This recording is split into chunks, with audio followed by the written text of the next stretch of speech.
네, 우리가 저번 시간에 중국의 근대화 운동에 대해서 했다면 이제는 일본으로 가보겠습니다. 일본. 사실 일본은 그 전까지만 해도요, 사실 주변에 있는 역사랑은 좀 따로 노는 느낌? 섬나라의 특유의 굉장히 독특한 동네였는데, 이제 일본도 뭐 세계사에 본격적으로 합류를 한다라고 이야기를 할 수 있겠고, 이 일본의 근대화 운동은 굉장히 성공적이어서 다른 나라에 억수로 많은 영향을 주지요. 당장 우리나라만 해도 뭐 갑신정변이라든가, 뭐 중국에는 변법자강운동, 그 다음에 베트남에도 독류운동이라고 해가지고 뭐 아시아 여러 나라에 어떻게 보면 꿈과 희망을 줬다라고 할 수 있는 근대화 운동입니다. 고로 굉장히 중요하지요. 일본은요, 에도 막부 시대였습니다. 시대적 배경은 에도 막부에서 시작합니다. 자, 보겠습니다. 첫 번째, 일본의 개국. 자, 일본의 개국이라고 해가지고, 이 개국이라는 말은 일본 당시의 에도 막부의 기본적인 정책은 쇄국 정책이라고 불렀거든요.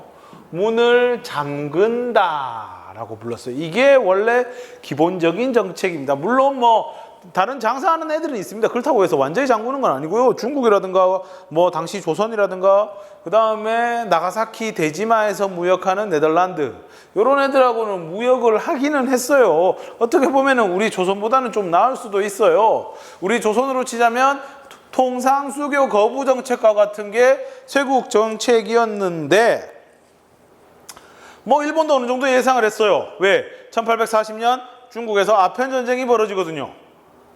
그래서 1842년 원래는 막 외국 배, 그 우리로 치면은 이항선이고, 일본에서는 이거를 흑선 혹은 일본말로 쿠로부네라고 불렀는데, 이 쿠로부네가 오면은 대포 쐈어요, 처음에는.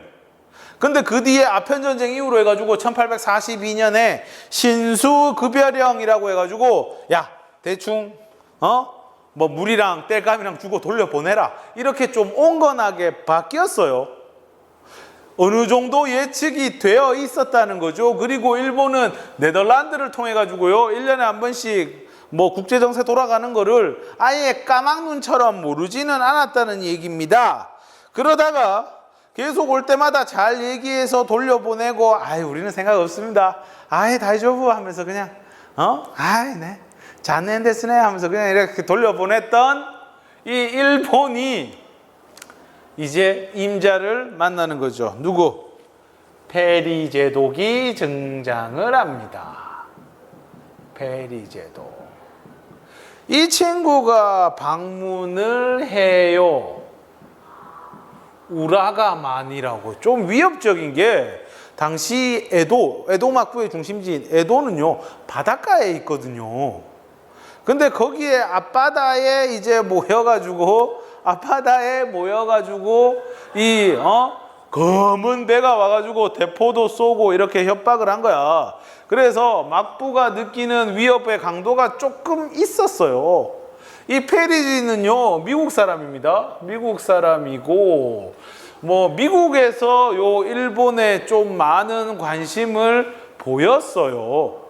왜냐하면 미국에서는 이때 당시에 태평양을 중심으로 해가지고 이 포경선이라고 해서 고래 잡는 이런 어업 활동을 많이 했는데, 중간에 뭐 우리로 치면은 휴게소나 주유소 마냥 뭐 중간에 좀 잠깐 거쳐갈 수 있는 뭔가가 있었으면 좋겠다라는 생각을 했거든요. 그래서 일본에 굉장히 많은 관심을 보였습니다. 페리제독이요, 아주 집요하게 왔어요. 1853년 6월달, 일본 역사에서 흑선이라고 부르는 페리제독이 방문을 했습니다. 그러면 막부에서는요, 사실 어느 정도 예측하는 거랑 대처하는 거는 또 다르거든요. 예측은 했는데 대처는 안 돼. 이게 건전한 나라라고 한다면 예측을 했으면은 어느 정도 대응책을 만들었을 텐데, 뭐 에도막부도 이제 망하려고 뭐 작정을 했는지 그 정도까지는 안 됐어요. 그래가지고 결국에는 뭐 대책 없음 뭐 이렇게 된 거죠. 그래가지고 얼마나 대책이 없었냐면은 이 흑선이 와가 막 대포 쏘고 위협하고 하는데 뭐 어떻게 할 수가 없는 거예요. 그래가지고 뭐 지금으로 치면은 백일장처럼 열었어요. 뭐 어떻게 하면은 이 흑선을 물리칠 수 있을까에 대해 가지고. 그래가지고 결국에는 뭐 대책이 뭐 없어. 나중에는 그 백일장에서 1등한 게 뭐냐면은 횟집, 뭐 에도에 횟집 하는 사장님인데 그 사장님 얘기가 이거예요. 작은 배를 타고 흑선 밑에 가가지고 살려주세요, 살려주세요 하면서 하면은 미국 애들이 우리를 구해줄 거다. 그러면 구해주면은 숨겨왔던 사시미 칼을 꺼내서 이 뭐 선장을 갖다가 협박을 해서 쫓아 보내자. 뭐 이렇게. 이게 1등을 했다니까? 그러니까 아예 대책이 없다는 거라. 아예 답이 없어. 그리고 실제로 해봤더니만 이 옛날에 그 증기기관 배가 얼마나 시끄러운데 그가 뭐 소리도 안 들리고 그냥 소리만 지르다 그냥 왔죠. 뭐 살려주세요, 살려주세요 하다 그냥 다시 돌아왔어요. 뭐 하여튼 그랬습니다. 그래가지고 일단은 뭐 페리 제독을 잘 구슬려서 돌려보내요.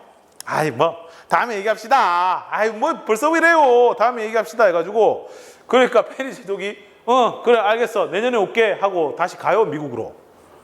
그리고 내년에 진짜 또 왔어요. 안 왔으면 싶었을 거야.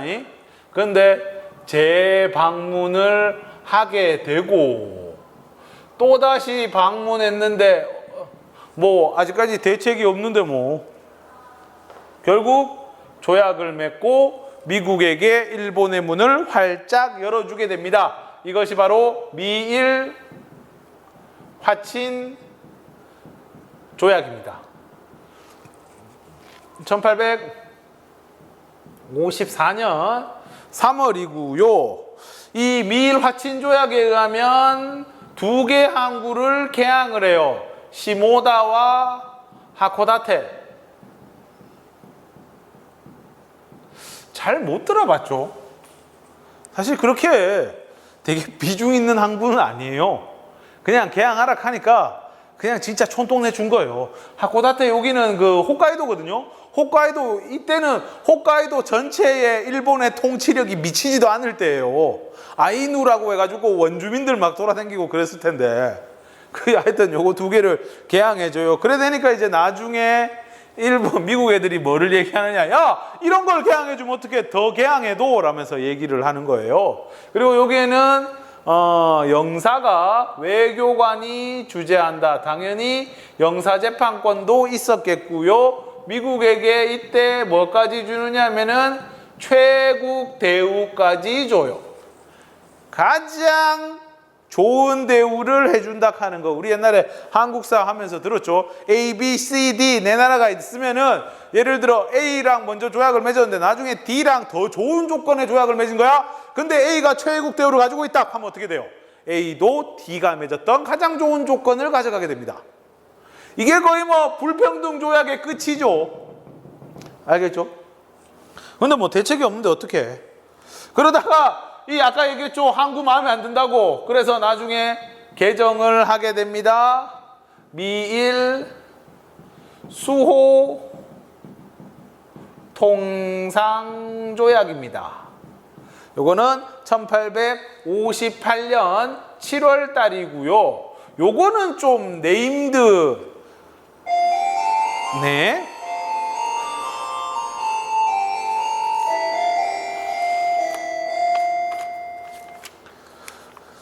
여기는 보면은 좀 뭔가 네임드 항구가 들어옵니다. 뭐 나가사키라든가 요코하마라든가 우리가 좀 그래도 어디 지나가다가 한 번은 들어봤을 법한. 그래서 5개 항구를 5개 개항 문을 열게 되고요. 그 다음에 뭐 무역의 자유 그리고 영사재판권도 여기에 들어갑니다. 영사재판권을 여기서 명문화하고 그래도 관세는 받아내요. 관세, 협정관세. 근데 이게 좋은 게 아닌 게 협정 관세라는 건 이제 일본 지원자가 원해서 안 되는 거예요. 미국도 같이 원해줘야 관세를 수정할 수 있다라는 건데 뭐 미국이 싫다 하면 계속 뭐 안 되는 거죠.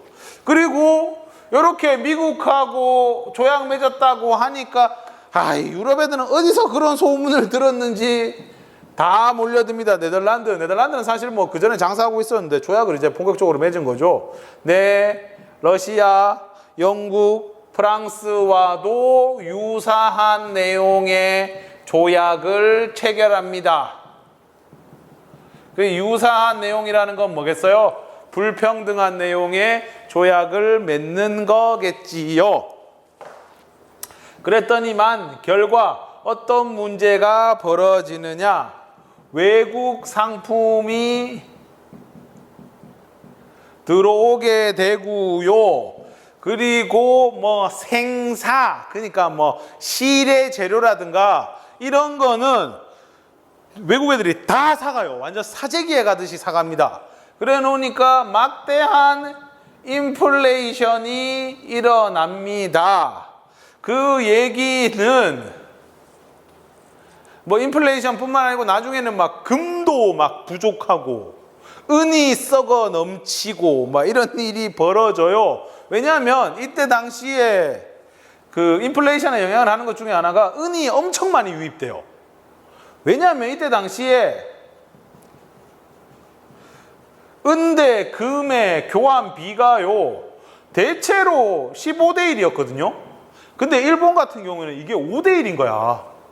그 얘기는 내가 은 15개를 가지고 다른 나라에 가면은 금을 1개밖에 못 가져가는데 일본에 가면 몇 개를 받아낸다? 3개를 받아내는 거야. 그래서 거의 세계 각지의 은이 쫙 모여들게 되고 이것 때문에 막대한 인플레이션 현상이 일어나게 되고 인플레이션 현상이 일어나면 제일 머리 아픈 게 뭐냐면은 월급제이들이에요. 왜? 물가는 뛰는데 월급 속도는 그만큼 안 올라가거든. 절대 안 올라가거든. 이때 당시에 월급제라고 할 수 있는 애들은 누구? 하급, 무사들. 얘들이 불만이 많아지게 되지. 그러면서 등장하게 되는 게 존왕, 양이 운동이 벌어지게 됩니다. 이 존왕왕이는 갑자기 왜 나오느냐 하면은 사실 이거 그 다른 나라랑 조약을 맺거나 이런 외교 문서에는요 형식적으로 천황의 사인이 들어가야 돼요. 천황이라는 존재가 있잖아요. 사실 야들은 이때 힘 있어요, 없어요? 없어요. 가마쿠라 막부가 언제인데 1185년인데 거의 800년, 700년 가까운 세월 동안에 천황은 힘이 없어. 쇼군이 알아서 다 했다고. 그러면 쇼군이 갖다 주면 천황은 보통 사인만 해요. 근데 이때 당시에 천황도 뭔가 정무 감각을 발휘했는지 어떻는지 몰라도 쇼군이 이렇게 하자라고 하니까 NO라고 했거든요. 그래서 천황의 사인 없이 쇼군이 그냥 이거를 맺어버려요. 이거를 가지고 걸고 넘어지는 거야. 누가 옳았다? 천황이 옳았다라고 해가지고 각지에서 존왕, 정확히는 존황인데 나도 이게 익숙하지가 않네. 하여튼 그래서 존왕으로 할게요. 그래서 존왕 양이 운동이 벌어지는 거야. 존왕, 천황을 받들어서 이 오랑캐를 양 물리치자. 이 얘기입니다. 그러면서 이 하급 무사를 중심으로 해서 존왕 양이 운동이 벌어지게 되지요. 그러다가 당시 중심이 되었던 세력이 조슈번은 지금의 그 야마구치현이라고 그 일본이 이렇게 있으면은 망했다. 자, 이렇게 있으면은 요 끝트너머리에 있는 게 조슈번. 그 다음에 사스마번. 이 번이라는 거는 막번 체제, 에도 막부의 막번 체제 안에서 다이묘, 지방 다이묘들이 다스리는 지역을 번이라고 합니다. 이 조슈번과 사스마번이 좀 센 축에 속하는 번이었거든요. 근데 조슈번은 옛날부터 해서 토막이라고 해가지고 막부 되게 싫어하고, 사스마번은 막부랑 그 정도로의 적대 관계는 아니었는데 어쨌든 이 사스마는 어디냐면 그 일본의 규슈 지방의 가고시마라는 곳이에요. 원래 여기는 토막이었어요. 토막. 막부 토벌하자. 대표적인 번이고, 여기는 아니 막부를 도와주자, 막부랑 좀 잘 지내자 하는 막부파였거든. 막부파.